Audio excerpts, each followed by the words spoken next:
L'alphabet que nous connaissons de 26 lettres, quelles sont les langues qui ont compris son fonctionnement, son mode d'emploi? Une question bizarre, mais pour les lecteurs du Sefer Yetzira, par exemple, eh bien, il y a 3 catégories de lettres. Sur les 22 lettres de l'alphabet hébraïque, il y a 4 lettres mères, ou 3, ça dépendra, 7 lettres doubles ou 6, et 12 lettres simples. Alors moi, je crois avoir décodé l'alphabet de 26 lettres, latin, en 3 groupes également.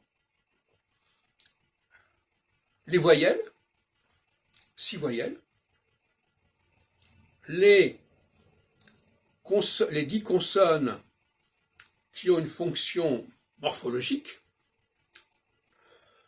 et qui notamment vont comporter l'apostrophe, vont se combiner avec des apostrophes, vont se combiner avec des E muets, et puis 10 consonnes qui sont basiques, si on peut dire, et qui n'ont pas de fonction particulière.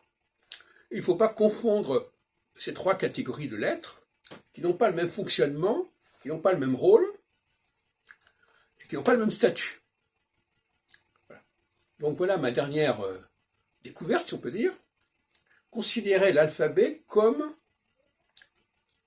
un document qu'il faut décrypter. Et à partir de ce moment-là, on se demandera quelles sont les langues qui ont le mieux compris cet alphabet dans cette structure ternaire dont je viens de parler. Et quelles sont les langues qui s'en sont le plus éloignées.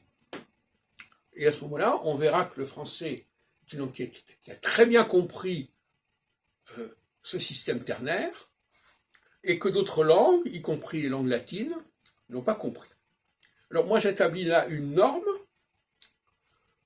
c'est ma façon de travailler, j'établis une norme, et à partir de cette norme, je regarde ce qui s'est passé, quelles sont les déviances, quelles sont les corruptions, les altérations de cette norme.